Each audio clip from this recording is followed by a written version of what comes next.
Tantor Audio, a division of Recorded Books, presents Spice and Prejudice by Renee George. Narrated by Margaret Strom. Chapter 1. Early August. Celibacy is for the birds who hate sex. My best friend Gilly Martin, lamented. I can see why it fails to keep teenagers from doing the hanky-panky when it's taught in school. We watched as dozens of teens danced to music I wasn't all that familiar with. Earlier, I'd recognized a Taylor Swift song, but only because my niece Ari walked around for a month belting out the lyrics to "You Need to Calm Down." I didn't hate it. What about Luke? I'm sure he'll happily make a booty call, I half teased. Luke Robson, a security supervisor for a luxury hotel in Kansas City, had been trying to make long-distance work with Gilly for over half a year. The two had sizzling chemistry, but Robson had wanted Gilly to move to the city, and Gilly had wanted him to move to Garden Cove, something neither of them wanted to do. Luke's dating someone else now, Gilly sighed. But man, oh man, he knew how to rock my boat. What about that doctor? You know, the one that took care of me in the hospital? I said. Dr. Scott Graham had asked Gilly out twice that I knew of, but she'd turned him down because of Luke. Now that sexy security guy was out of the picture, there wasn't any reason for her to say no. He was pretty cute. Hot, you mean? Pippa, our other BFF, added. She was chic in a pair of skinny crop jeans, a short-sleeved peach sweater, and a pair of strappy heels. Her blonde hair was pulled up into a messy bun. And he's nice. I raised my hands with a shrug. I'm sure if you give him a call— No, Gilly said quickly. I'm on a man cleanse. That sounds like it should come with a warning, Claire Portman said as she walked up to our table. Side effects may include flatulence and loose stools. Gilly's eyes widened as she choked on a laugh. I hope that's not the case. Me either. But I fully supported Gilly's self-imposed man hiatus until she found someone who would move planets to be with her. That's a grand plan, Claire said, primping her expertly colored caramel brown hair. She'd been a beauty queen in her heyday. Thanks to good genetics and an extremely gifted plastic surgeon, she looked better at 70 than a lot of 50-year-olds I knew. It's always lovely to see you, Nora. Where's that gorgeous young man of yours? My guy, Ezra Holden, was a detective with the Garden Cove Police Department, and he was 19 years my junior. I didn't dwell on our age difference, since it was something I couldn't change. Even so, I knew Claire didn't mean anything ageist by her comment. Claire thought anyone under the age of 60 was young. He had some work to finish up, I told her without going into a lot of detail. He was executing a time-sensitive warrant, and, unfortunately, it had coincided with the going-away party. His son Mason was the same age as Gilly's twins, Marco and Ari, and this party was to celebrate the three of them. I shook off my thoughts and smiled at Claire. He'll be here when he wraps up his police business. All work and no play, she replied. I smirked. There's nothing dull about Ezra. She waved her hand delicately. Of that, my dear, I have no doubt. Claire dipped her head and kissed my cheek. Isn't my grandson handsome? She gestured toward the dance floor. Mason, her grandson by marriage, was dancing with a handful of friends. I hope Ezra makes it. He should see this. It's good to see your children happy." She glanced over at her son Roger and his wife Cottie, Mason's mother, as they visited with friends a few tables down from us. Both Cottie and Roger were laughing and smiling. I nodded. "It is good." She rewarded me with a smile that radiated pure joy. Then something caught her attention. I glanced over to where she was looking and saw a tall, thin, silver-haired woman wearing a beautifully draped ice green dress. Next to her stood a blonde woman in a black silk tank top and cream dress slacks and black pumps. "There's Marta Lamonte and her granddaughter Lauren," she confided. After, she nodded to Pippa, Gilly, and me. "I have to go, darlings. Enjoy your night." A slow dance came on, and I watched Marco pull a cute brunette into his arms.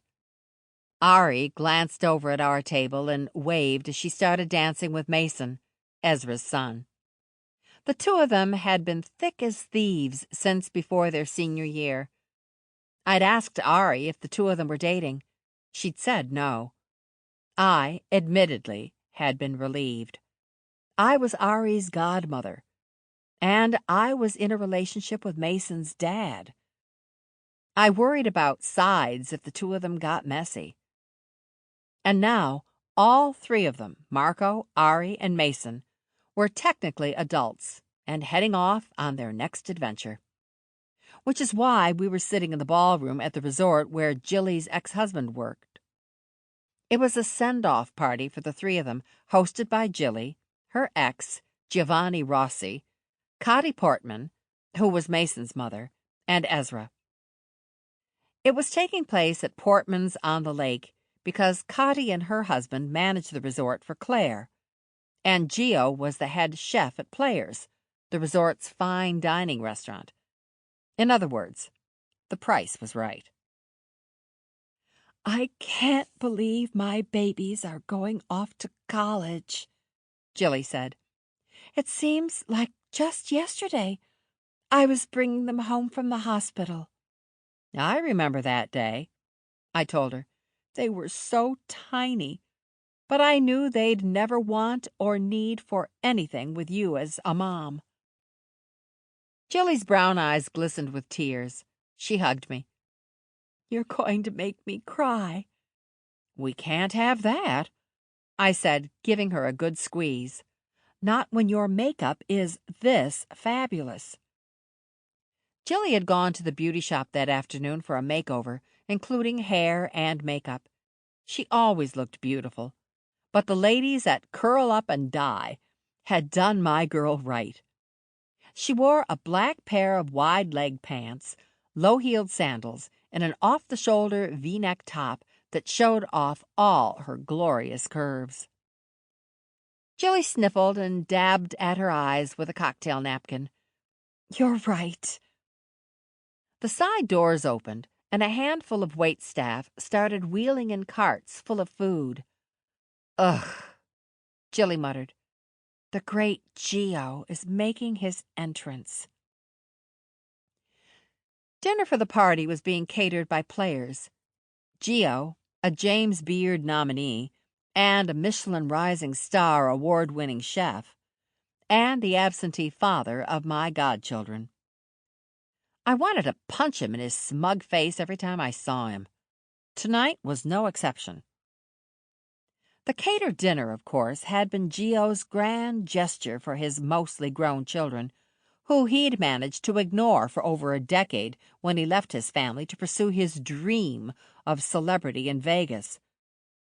When he'd returned to Garden Cove, he'd given Gilly a whole song and dance about how he'd come back because he missed his family. Ari, however, had told me that Gio had gotten fired from his cushy gig because he'd been caught sleeping with his boss's wife. Currently, Gio wore a black and white chef's coat and a black hat. For all his many, many flaws, the guy was still handsome. His hair was peppered gray now, and it somehow made him even more attractive. I used to worry that Gilly would fall back into his arms. He could be extremely charming when he wanted to be. Gilly, however, was no longer the same woman Geo had never been good enough for, and she'd instantly shut down any notion he had about getting back together. Twyla Reynolds, Player's hostess, directed the servers as if she were a conductor. She looked in our direction, but when I waved, she quickly looked away. "That's weird," I told Gilly. "What?" she asked. "I swear Twyla just actively avoided eye contact with me." "She probably didn't see you, Nora," Gilly said. I shook my head. I'm pretty sure she saw me. "Come to think of it, she hasn't been in the shop for a long time." Pippa frowned. "She's one of our regulars. She's even a member of the Scent of the Month Club." Gilly shrugged. "As a wise man once said, paranoia will destroy ya." "If by a wise man you mean the Kinks," I countered, "then yep." "I'm just saying, I'm sure there's no big conspiracy," Gilly said. "People get busy. They have lives. Let's focus on the real issues tonight, like the fact that my ex-husband gets to play hero at our kids' farewell party and," she sighed, "he gets to look great doing it." Aww. I put my arm around Gilly's shoulders. "I think someone is having a different kind of party, one of the pity variety." I gave my bestie an assessing look. "Besides, you are way hotter than Geo." Jilly's shoulders went back and her head rose a little higher. "That helps. Let's get in line for grub. I'm starving." While Twyla was directing diner traffic, a tall, slender man with dark brown hair and wearing a gray suit put his hand on her shoulder. He leaned in to speak to her. She shook her head and darted her gaze somewhere over her shoulder before saying something I couldn't make out from this distance, and then shook her head again. The man moved around her and grabbed a plate. "Who's that guy?" I asked Gilly, pointing to the distinguished gentleman. "Trident." When I gave her a blank stare, she added, "Aaron Trident. You know, the mayor of Garden Cove." He looked back at Twyla, and I got a good look at his face. Sure enough, it was our town mayor. "Oh, duh." I winced. "So who invited the mayor to the party?" "Maybe Claire." "I've been on a tour of graduation parties this summer," Gilly said. "They are definitely more for the parents. There's always a mix of family and friends." She nodded at Claire. "And that woman has a lot of friends. The wealthier guests are from the Portmans, including the mayor." Pippa scoffed. "He's not going to miss an opportunity to rub elbows with big donors like Claire, Bob Grayson, the Lamontes, and I think I saw Belmore Parker and his new trophy wife earlier." Belmore owned Parker's Landing and Lakeshore Resort, one of the big 5 resorts, along with Portman's on the lake, the Rose Palace, Gardenia Hollow Resort and Marina, and Hunter's Hillside Getaway. "I'm sure he's looking to shake a lot of hands and kiss some babies," Gilly said. "Then I'm glad I left my baby at home." Pippa, who'd given birth to a beautiful daughter 6 months earlier, commented. Since her younger sister Tippy had moved in with Pippa and Geordie, she'd become a reliable babysitter when the occasion called for it. "A dirty diaper is cleaner than that asshole." "You really don't like him," I said. "His office sent a letter to Geordie asking him to move his Narcotics Anonymous meetings to somewhere less centrally located." Pippa balled her hands into fists. Apparently, a bunch of ex-addicts showing up downtown on a weekly basis doesn't fit with the mayor's vision for Garden Cove. He can't force Geordie to stop having meetings, can he? I asked. Pippa shook her head. Not legally, but he can make things hard for Geordie when it comes to business licenses. I can't believe I voted for that jerk. I had voted for him as well. At the time, he'd seemed like the lesser of the two evils. But when election time rolled around again, I'd have a rethink. That really sucks. Geordie, a tall man with hair past his shoulders, 2 arm sleeves of tattoos, and wearing black jeans and a pale green t-shirt, came up behind Pippa and draped his arm over her shoulders. He kissed her hello. "What's up?" Pippa's whole body relaxed as she sagged against him. "Just telling Gilly and Nora about our illustrious mayor over there." She pointed at Trident. "I'd really love to junk punch him. Hard." Geordie laughed, gave her a squeeze, and kissed her temple. "My lioness," he said with a chuckle. She crossed her arms over her small chest, her engagement ring catching the light, and gave him a curt nod. "Damn straight." The two of them, Geordie and Pippa, had been enjoying a long engagement. Pip had a strained relationship with her family, and I think on some level she hoped her parents would come around to accepting the father of her child. She'd only talked to her mother once since JJ had been born. Even so, I was a fan of a long engagement, and these two would seal the deal when they were ready, or they wouldn't. Geordie looked around. "Where's Easy?" "He had some work to finish up," I said. "He'll be here soon."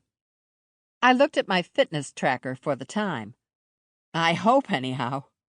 The food, as I knew it would be, considering Gio's caliber of cooking, was impeccable. There was lasagna, chicken Alfredo, gourmet pizza, pesto salad, a slew of veggies, focaccia garlic bread, and a house Italian salad. The dessert table had Ari's favorite tiramisu, along with cannolis, mini panna cottas, and ricotta cheese cookies. "I think Gio is trying to fatten us all up," Pippa complained. "You don't have to eat any of it," I said. I snatched a cookie from her plate before she could smack my hand away and held it up. "More for the rest of us." "Ha!" She pulled her plate away before I could snag another. "Keep your hands off my cookies." Gilly snickered. "That's what she said." I elbowed her. "You're terrible." Ari came up behind us in time to hear Gilly's joke. She blew the bangs of her bouncy bob up with a heavy sigh. "God, Mom, you're so extra." "Thank you," Gilly preened. "It wasn't a compliment." "I know." Gilly booped her daughter's nose. "But I'm going to choose to treat it as one." Ari shook her head, but she was smiling. I glanced out to the dance floor where she and Mason had been. He was now talking to Ari's friend, Johnny. She'd introduced me to the kid at graduation. "You better tell Mason and Marco to get in line before all the food's gone," I told her. Ari cast a suspicious gaze at the line of teenagers and adults lined up for the feast. She frowned. "Good plan." Gilly said, "Just grab them and go ahead of everyone else. The guests of honor should totally get cutsies." Yeah. Ari waved off her mom as she walked away. I put my arm around Gilly. "You okay?" She sighed. "They grow up so fast." We both looked at the twins. "You did a great job, Mom." I removed my arm as the line moved forward and patted her back. "You get all the credit." She nodded toward Gio, who was laughing it up with some guy in a suit. I may get the credit, but he's not above taking some of it. Ignore him. If only it were that easy. She frowned. Look at the way they fawn all over him. He's like gold-plated jewelry, Jills. Shiny on the outside, but pure junk when you get down to his core. That doesn't stop people from buying his bullshit, she grumbled. Twyla Reynolds stepped aside as we approached the first table with a stack of plates. Good evening, Twyla said to the both of us. Enjoy the meal. She smiled at me, but I noticed she wouldn't look at Gilly. What did she have against my BFF? Gilly, who was oblivious to Twyla's avoidance, gave the hostess a quick nod and grabbed a plate. Thanks. Hey, Twyla. I took a plate after Gilly. The strong scent of garlic, red sauce, and browned meat stirred my hunger. Man, that smells good. I had some earlier, Twyla confided with an unwarranted blush. It's delicious. The secret, a man says, is dry frying the fennel seeds before adding it to the ground pork. I can't see his face because, well, in my smell-o-visions, faces are always a blur. But there's no mistaking that bravado. Or that voice. It's Geo. And he's showing off for someone. He grabs a sauté pan by the handle and gives it a shake. The seeds slide back and forth before he lifts the pan from the heat and dumps the fennel into a bowl. Now that the oils are released, he dumps the bowl into a large container of ground meat. It is one step closer to creating the perfect Italian sausage. So that's how you make sausage, huh? A woman asks flirtatiously. She drapes a hand across Geo's arm. He pivots toward her and loops his arm around her waist, pulling her close. Would you like a demonstration on how I stuff the sausage? I make a mental note to buy 20 gallons of bleach, because that's how much it's going to take to clean my brain of this memory. I'm pretty sure you showed me your technique before, but I'm a slow learner. I can always use a refresher. She giggles. If I could gag in a smell-o-vision, it would be happening now. Luckily, I snapped out of the aroma-triggered memory before I had to witness more of Geo's icky kitchen porn. My psychic nose was a fairly new, not always welcome ability, one I'd had to die for, literally. I'd had a near-death experience 2 years earlier during my hysterectomy. Ever since, I'd been experiencing memories related to scents. This wouldn't normally be a big deal, but in my case, the memories I experienced weren't my own. I stared at Twyla. Same hair as the vision, same clothes, same voice. I had a sneaking suspicion that the memory had taken place earlier in the evening. I shook my head. That's why she couldn't look Gilly in the eye. She was having sex with my bestie's ex. She's 100% over him, I told Twyla. But man, you could do a whole lot better. Twyla looked startled for a moment. Then she narrowed a steely gaze on me. Mind your own business. I gave her a nod. That's real good advice. At the time, I had no idea those were the final words I'd ever speak to Twyla Reynolds, because 4 months later, she was dead. Chapter 2. Mid-December. When Gilly Martin texted me minutes earlier with the numbers 911, followed by a dozen surprised faces and horror emojis, I hadn't even bothered to put on a bra before hot-footing it out of my house and across my yard to her place. We'd been best friends since kindergarten, and neighbors for over a year, so I didn't bother knocking as I entered her home. Instantly, I knew the situation was serious when the sweet, smoky scent of burning sugar wafted from the kitchen. The aroma took me back to 7th grade when Gilly and I had played Truth or Dare around a campfire at Camp Petal Falls. The lakeside retreat was located in the hills on the far side of Garden Cove, and as far as I knew, still hosted kids every summer. Kyle Windsor, a cute boy from a neighboring town, had skewered a giant marshmallow, lit it on fire, and dared Gilly to eat the whole thing. She had. My lovesick BFF had ended up with first-degree burns on the roof of her mouth and could only eat soft, cold foods the rest of the week. Still, Kyle had been impressed, and he and Gilly had shared a magical week of holding hands and closed-mouth kissing. Since then, roasted marshmallows had become one of Gilly's favorite comfort foods. As I rounded the corner to her kitchen, Gilly stood in front of her center island, holding a brûlée torch over a bowl as she scorched the outside of a huge marshmallow.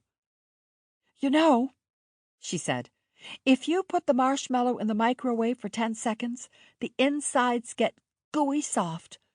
It's heaven in the mouth." The top of the marshmallow erupted in flames. I smirked. "It seems heaven's on fire." Gilly giggled, blew out the flames, then scooped a spoonful of the fluff and stuck it in her mouth. Mmm, she hummed as she swallowed.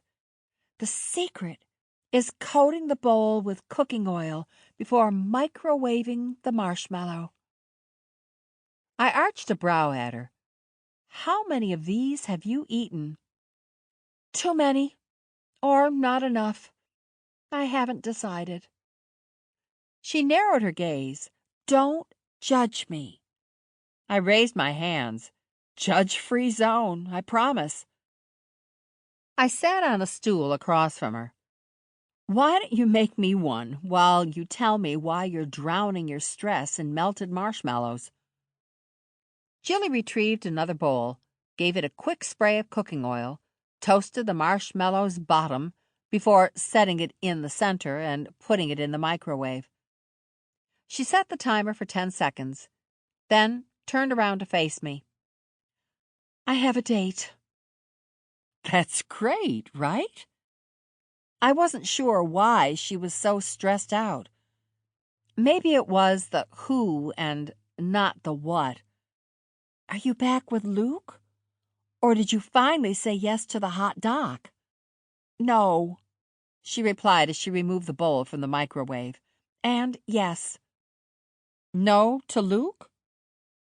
Gilly clicked the button on the torch and held it over the marshmallow. She blew out an edge that caught fire. "Luke's engaged." She handed me the gooey goodness. I knew they'd decided to break up months ago. Still, I'd let Gilly's feelings guide my reaction. "Are we sad about the engagement?" "I'm okay. More okay than I probably should be, which means he definitely wasn't the one." She shrugged. "Honestly, I'm not that hurt about it." "I'm sorry he wasn't the one, but I'm glad to see you putting yourself out there again." Gilly's hiatus from men had showed her that she could survive just fine without one. Still, she was wired in the best way for relationships, and if anyone deserved a happy ever after, it was my BFF. She nodded. "I ran into Scott at the grocery store last week. We bumped into each other in the deli section, and he asked me out again." "That's great." I took a bite of the marshmallow. "Damn, this is good." The soft, sweet fluff was nummy. "I'm happy you finally said yes to a date." She held up her index and middle finger. "Two." "Two dates?" I asked. "You and Doc are making future plans already?" "Nope. Sample complete. Ready to continue?